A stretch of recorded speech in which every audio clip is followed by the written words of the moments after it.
Olá, seja bem-vindo. Está no ar o Rede TV News. Boa noite. Polícia Federal investiga se o presidente Jair Bolsonaro deixou de tomar providências após saber de supostas irregularidades em negociação de vacinas. Estado de São Paulo antecipa calendário de vacinas. E contra a Covid já planeja imunizar adolescentes de 12 a 17 anos em agosto. E você vai ver também. Procon Paulista promete apertar o cerco contra operadoras que vendem planos de saúde empresariais a somente um segurado. As duas maiores cidades do Brasil liberam a vacina contra a gripe para toda a população. Em São Paulo, a campanha começou hoje. O Rio vai iniciar na quarta-feira. A esposa do DJ Ives, Pamela Holanda, prestou depoimento hoje em Eusébio, região metropolitana de Fortaleza. Ela denunciou o marido por agressão. As sessões de espancamento foram registradas por câmeras de monitoramento da casa e viralizaram nas mídias sociais. Os vídeos mostram agressões em diferentes ambientes da casa, na região metropolitana de Fortaleza, onde a arquiteta e influencer digital Pamela Holanda vivia com o marido, o DJ Ives. As imagens foram compartilhadas pela própria vítima. Algumas cenas foram testemunhadas por outros adultos. Uma das agressões foi na frente da filha do casal de 9 meses e da mãe da vítima. Após a repercussão do caso, Pamela agradeceu o apoio. Disse que não está bem, mas que ela e a filha estão em segurança. O DJ também se pronunciou nas redes sociais e exibiu um boletim de ocorrência que registrou contra a mulher em março, onde relata uma forte discussão e que ela não aceitava o fim do relacionamento. Ives disse que nada justifica as agressões, mas que não aguentava mais as ameaças. Eu recebi chantagens de ameaça de morte com a minha filha, de querer se jogar com a minha filha de um 10º andar e entre outras coisas. Eu não suportava mais isso. O cantor Xande Avião, dono da produtora que agenciava a carreira do DJ, disse que Ives foi desligado da empresa. Nada justifica violência, ainda mais contra uma mulher. Como todo mundo sabe, o DJ faz parte da vibe, né? Infelizmente não tem como continuar com ele na nossa empresa. Um inquérito foi instaurado para investigar lesão corporal no âmbito da violência doméstica. A Polícia Civil solicitou ao Poder Judiciário medidas protetivas à vítima e esclareceu que não houve flagrante porque o boletim de ocorrência foi registrado 2 dias depois das agressões. O Ministério Público do Ceará pediu a prisão preventiva de 2 policiais militares que participaram de uma ação que terminou com uma criança e 2 jovens feridos no interior do estado. No final da noite da última sexta-feira, policiais militares foram acionados para averiguar um carro preto que estaria disparando tiros pela cidade de Hidrolândia, no interior do Ceará. Momentos depois, este vídeo mostra uma mulher em desespero e 3 feridos dentro de um hospital. Um deles, uma criança de 10 anos. Como é que pode? Os PMs disseram no boletim de ocorrência que o veículo suspeito foi em direção à viatura e foram ouvidos sons de tiros. Eles então atiraram em direção aos pneus do carro. O veículo só parou no centro da cidade quando eles verificaram que 3 pessoas tinham sido baleadas. O Ministério Público decidiu pedir a prisão preventiva dos 2 PMs envolvidos na ocorrência. No pedido, o promotor de justiça militar informou que uma mulher, grávida de gêmeos, também estava no veículo e por pouco não foi atingida. A Promotoria de Justiça Militar, ao tomar conhecimento daquela tragédia ocorrida na cidade de Hidrolândia, envolvendo 2 policiais militares, resolveu pedir a prisão preventiva para a garantia da ordem pública em virtude do clamor público naquela localidade. Segundo a família, o menino de 10 anos foi transferido para um hospital de Fortaleza com uma bala alojada no pescoço. Um dos jovens perdeu o olho direito e o outro corre o risco de ficar paraplégico. Em nota, a Polícia Militar do Ceará disse que os policiais militares foram ouvidos e tiveram as armas recolhidas para análise. Informou ainda que os PMs permanecerão afastados das funções até que o caso seja esclarecido. 24 pessoas ficaram feridas em um acidente hoje de manhã em Rio Claro, no sul fluminense. Um ônibus que transportava trabalhadores de Volta Redonda e Barra Mansa para um estaleiro em Angra dos Reis caiu em uma ribanceira e foi parar em um rio. As vítimas tiveram ferimentos leves e foram levadas para hospitais da região. A força-tarefa formada por agentes de segurança, PROCON e Vigilância Sanitária interrompeu mais 3 festas clandestinas durante a madrugada de ontem em São Paulo. Uma delas nos Jardins, bairro nobre da cidade. Os policiais tiveram que pular uma janela para surpreender os participantes. Inconformada com a interrupção da balada, a modelo Lisiane Gutierrez deixou o interior da casa para protestar e xingar os integrantes da Blitz. Vão tomar no vai tomar conta de quem torra, vai pra favela, vai pegar na favela, aí vocês assumem. Realizada em um escritório de advocacia, a festa ilegal reuniu cerca de 500 pessoas com ingressos vendidos por até R$ 1.600. A atração era a dupla sertaneja Matheus e Cauã.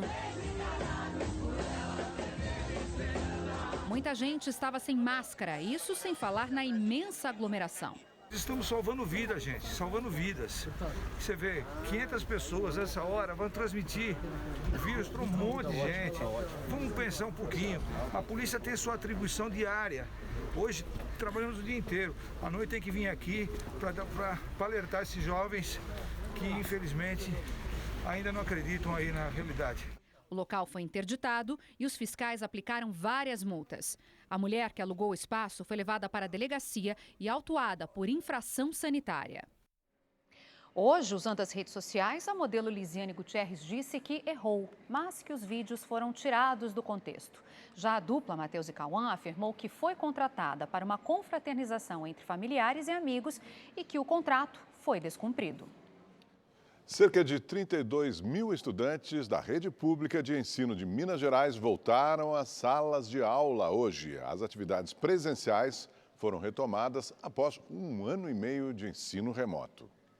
Nesta escola de Belo Horizonte, os alunos foram recebidos pela diretora. Nós temos sempre um distanciamento de 1,5 metro de um aluno para o outro, 2 metros de distância do professor. Em Minas Gerais, 800 municípios estavam autorizados a receber os alunos presencialmente a partir de hoje, mas as atividades foram retomadas em apenas 127 cidades.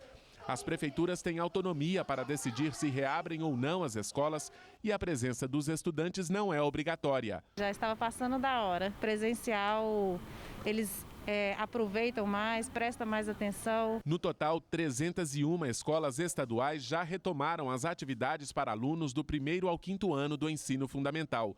Segundo a Secretaria Estadual de Educação, o retorno é seguro e vai ser feito de forma gradual. Indicação da observação do distanciamento, da adaptação dos espaços, isolamento de algumas áreas na escola, orientações aos estudantes. Nas salas de aula, o espaço de cada aluno foi demarcado. Nos corredores, totens de álcool em gel estão por toda parte.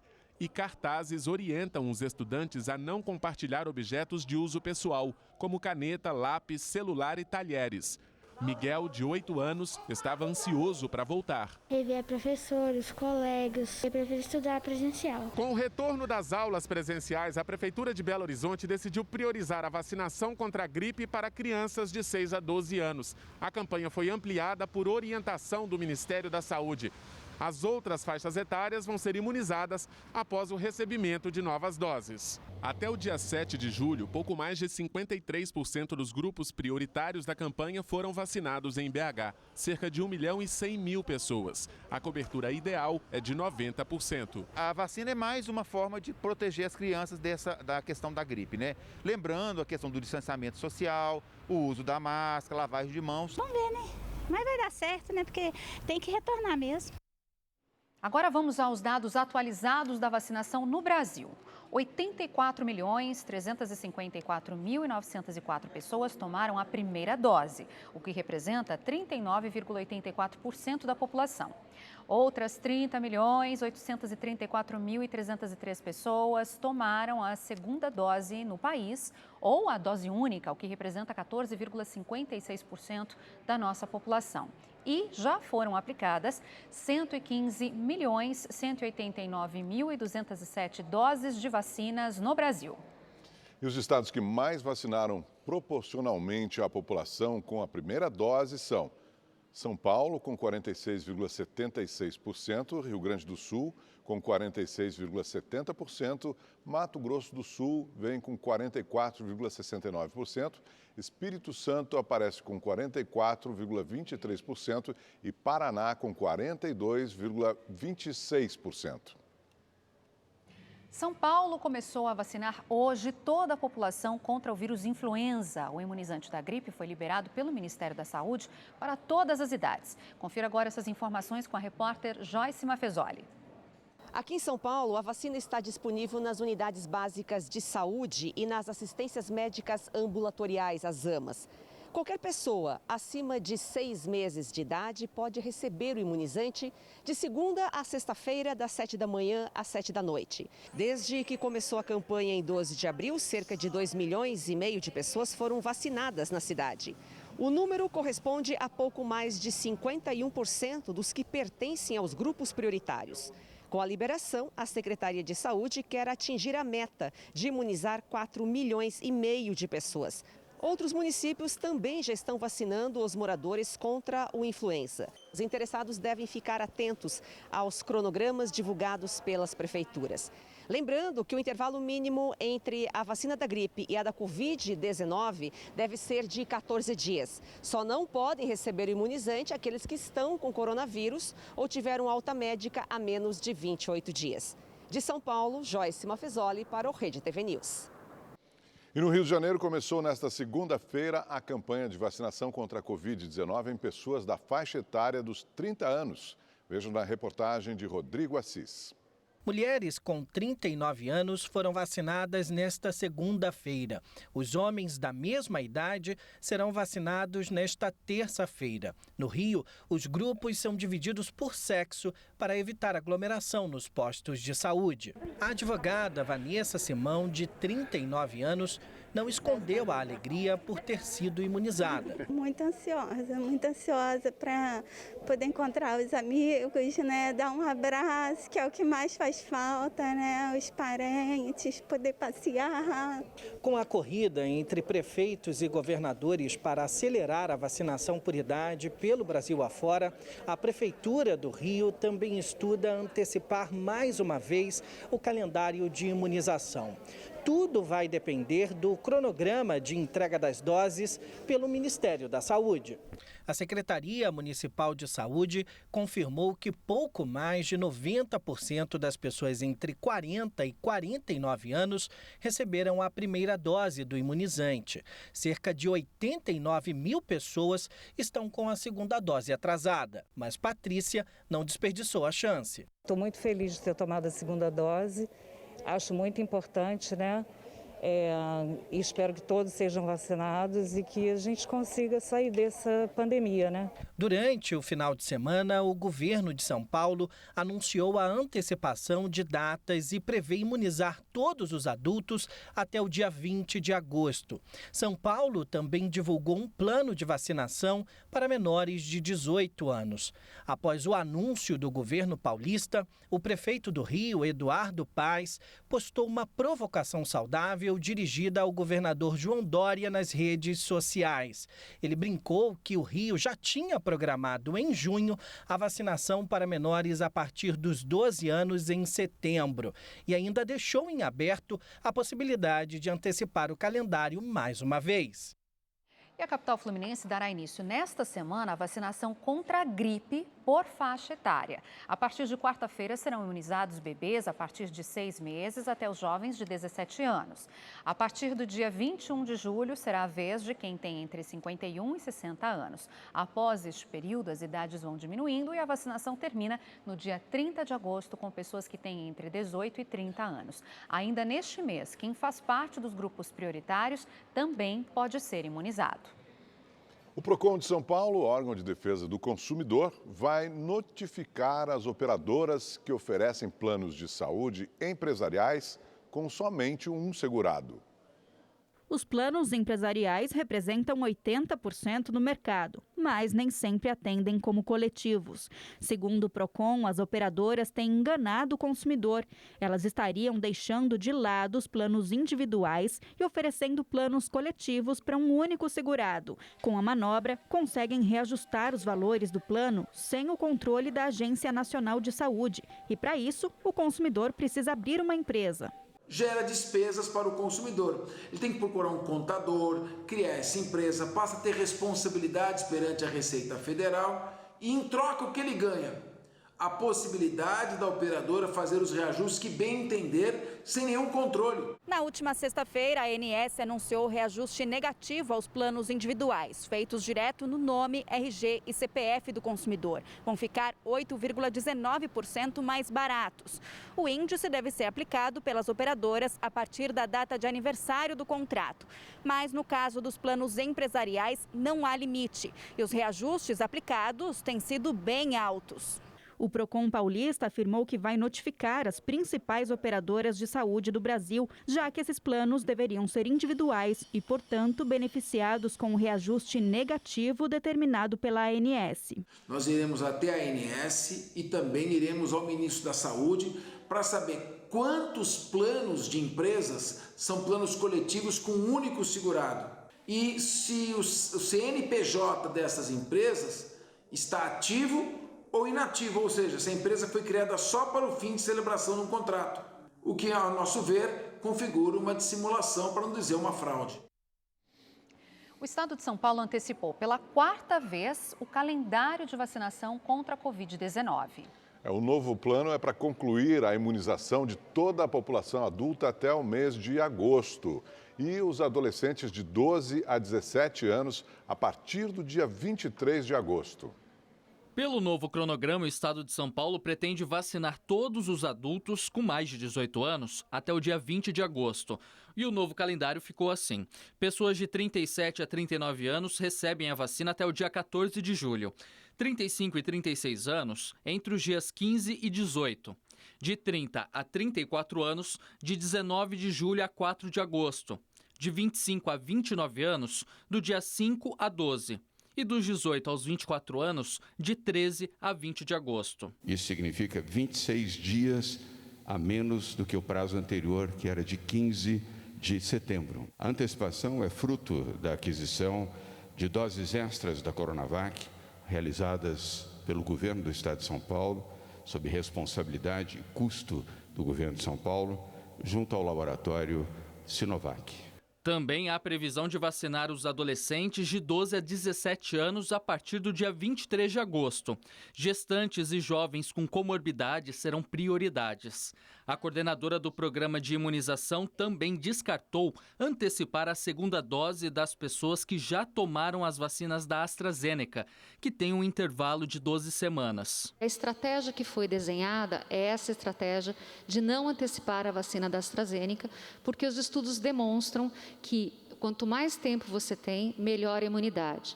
Então, nesse momento, a nossa estratégia é vacinar com a primeira dose o maior quantitativo de pessoas, ou seja, aqueles que estão sob risco, tanto os de 18 anos a mais, como os adolescentes, começando com comorbidades. Cada município deverá seguir com o próprio esquema vacinal definido com base na disponibilidade de vacinas. De acordo com o Programa Estadual de Imunização, a previsão de antecipar a vacinação de todos os adultos do estado conta também com as doses que devem ser distribuídas pelo Ministério da Saúde. Hoje nós estamos vacinando 37. E mesmo com o anúncio ontem do governo do estado, que a gente ficou muito feliz. Nesta segunda, os postos ficaram movimentados com a abertura da vacinação para as pessoas com 37 anos. Segundo a prefeitura, cerca de 150 mil pessoas estão nessa faixa etária. Até o fim dessa semana também devem ser vacinados adultos de 36 a 35 anos na capital paulista. E a repórter Estela Freitas tem atualização ao vivo para a gente. Boa noite, Estela, seja bem-vinda. Muito obrigada, boa noite, Milena, boa noite a todos. Olha, segundo a previsão da Secretaria Municipal da Saúde, até quarta-feira serão vacinadas as pessoas de 37 anos. Depois, na quinta-feira, vai ser a vez de quem tem 36 e na sexta, 35. As vacinas para os novos grupos devem chegar a São Paulo amanhã, Milena e Augusto. Olha, Estela, eu queria aproveitar você, depois de quase 2 meses depois da vacinação em massa na cidade de Botucatu, no interior de São Paulo, não é? Os casos de Covid-19 tiveram queda de mais de 86%. Estela, isso significa, claro, menos internação, né? Exatamente, Augusto. Essa é a 4ª queda registrada na cidade desde que foi feita a primeira ação de imunização com a vacina AstraZeneca no dia 16 de maio. Na semana passada foi registrado um número menor de casos, com 19 por dia. Isso significa também uma redução nas internações, que teve uma queda de 59% desde o começo do mês, segundo a Secretaria Municipal da Saúde, e só nos últimos 7 dias essa queda foi de 13%, com 39 pessoas internadas, sendo que houve um pico no mês de junho de 97 moradores internados por conta da Covid-19. E Botucatu está no topo da lista, está em primeiro lugar do vacinômetro em número de doses aplicadas no estado de São Paulo. Por lá, 82% da população geral já recebeu a primeira dose. Estela Freitas, ao vivo de São Paulo, para o Rede TV News. Marcado para depor na quarta-feira, o reverendo Hamilton de Paula notificou a CPI da Covid de que não poderá comparecer à sessão. O reverendo apresentou atestado médico de 15 dias por causa de uma crise renal. O presidente da CPI, senador Omar Aziz, disse que não sabe se vai selecionar outro nome para depor no lugar de Hamilton. Já a diretora técnica da Precisa Medicamentos, Emanuela Medrades, pediu hoje ao Supremo Tribunal Federal que reconheça o direito dela de não comparecer à CPI para depor. A oitiva dela está marcada para amanhã. A Polícia Federal abriu inquérito para investigar ameaças feitas contra o vice-presidente da CPI da pandemia, senador Randolfo Rodrigues, da Rede, do Amapá. A PF atendeu a um pedido do presidente da comissão, o senador Omar Aziz, do PSD do Amazonas. Essas ameaças têm ocorrido por meio de aplicativos de mensagens e nas mídias sociais. O próprio Randolfo alertou a CPI sobre os fatos no dia 18 de maio. Estamos de volta com os números da Covid-19 no Brasil. De acordo com o Ministério da Saúde, 17.666.000 pessoas já se recuperaram da doença. 906 mil estão em acompanhamento e, desde o início da pandemia, mais de 534 mil pessoas morreram por causa da Covid-19 no país. E agora o Igor Silveira traz a previsão do tempo para todo o Brasil. Boa noite, Igor. Boa noite, Augusto. Boa noite, Milena. Boa noite você que está em casa. Olha, a terça-feira começa com temperaturas baixas, depois esquenta, mas o tempo continua seco. Então, fica o alerta para baixa umidade relativa do ar. Isso vale para o centro-oeste e alguns pontos do sudeste. Então, beba bastante água e use o protetor solar. No sul, o sol também aparece, o dia fica abafado, tem bastante nebulosidade, mas não chove. Só no meio da semana é que uma frente fria derruba as temperaturas. No sudeste, pode ter uma chuva fraca e isolada no Espírito Santo e o sol está garantido em Minas Gerais e também em São Paulo. No Rio de Janeiro, o dia vai ser quente, não tem previsão de chuva e até o final da semana esquenta mais. Amanhã, por exemplo, os termômetros registram 28 graus. No Nordeste, o sol aparece no interior, mas ainda chove no litoral, que vai do Rio Grande do Norte até o sul da Bahia. Na região norte, ainda chove, mas em Manaus, os termômetros registram 32 graus. Bom, para saber mais sobre a previsão do tempo na sua cidade, é só entrar no site da Rede TV. Eu fico por aqui, uma ótima noite e até mais. O presidente Jair Bolsonaro se reuniu com o presidente do Supremo Tribunal Federal, Luiz Fux, para tratar da indicação de um novo ministro para a Corte. O nome escolhido, mas ainda não oficializado, é o do atual advogado-geral da União, André Mendonça.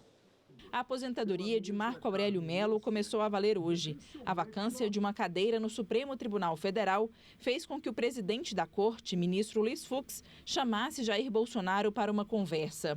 E, ao final, nós combinamos uma reunião entre os 3 poderes para nós fixarmos balizas sólidas para a democracia brasileira, tendo em vista a estabilidade do nosso regime político. Foi isso que nós fizemos. Isso é que compete às minhas atribuições. No encontro, Bolsonaro reafirmou que indicará o atual advogado-geral da União, André Mendonça, para o cargo. Ele é uma pessoa que, pela função que ocupou no passado, até antes de me conhecer, e depois na AGU e na Justiça, deu para ele uma possibilidade de transitar bastante aqui entre os três poderes em Brasília. Não é uma pessoa crua que está chegando aqui. Um homem equilibrado, religioso, respeitador, que tem os seus princípios e é uma pessoa que vai contribuir muito para com o Supremo Tribunal Federal. Além do posto de advogado-geral, Mendonça também já ocupou a cadeira de ministro da Justiça. Depois de indicado, ele terá que passar por uma sabatina na Comissão de Constituição e Justiça do Senado e ser aprovado pelo plenário da Casa, onde o nome dele ainda enfrenta resistências. Mendonça é pastor evangélico e a nomeação dele também é um pedido da ala religiosa de apoiadores do presidente Bolsonaro. Só faço um pedido para ele, que ele falou que não precisava ter feito. Que uma vez por semana ele comece a sessão com uma oração. Então isso está fechado, independente do meu pedido, tenho certeza que os demais 10 ministros do Supremo, caso ele seja aprovado no Senado, não vão se opor a isso, muito pelo contrário. Vão sentir com a alma bem mais leve para fazer os seus julgamentos. Depois de ter feito várias críticas a ministros do STF na semana passada, principalmente a Luiz Roberto Barroso e a CPI da pandemia, Bolsonaro chegou a se descrever como Jairzinho Paz e Amor, e baixou o tom ao se referir à corte e aos parlamentares. Bolsonaro ainda comentou sobre a possibilidade de ter sido gravado pelo deputado Luiz Miranda, do DEM do Distrito Federal. Segundo o parlamentar, ele teria denunciado ao presidente irregularidades na compra da vacina Covaxin e Bolsonaro não teria tomado providências.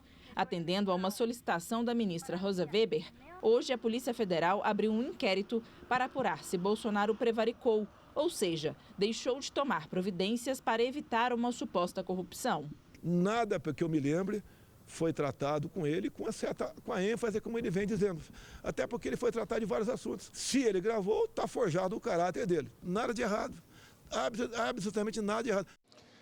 E a Prefeitura do Rio de Janeiro multou a Confederação Brasileira de Futebol em R$54 mil por causa da aglomeração em frente ao estádio do Maracanã, horas antes da final da Copa América.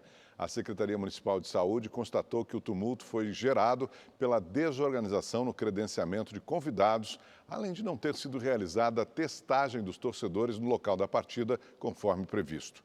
A Secretaria de Saúde também vai analisar se exames do tipo PCR, obrigatórios para entrar no estádio, foram falsificados. E uma última notícia: morreu agora à noite, aos 88 anos, o ex-embaixador Paulo Tarso Flecha de Lima. Ele estava internado em um hospital de Brasília desde o último sábado para tratar um problema renal, o que avançou para uma infecção generalizada.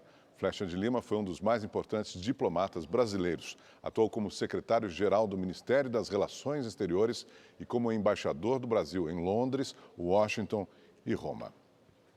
O Rede TV News de hoje fica por aqui. Obrigada pela sua companhia.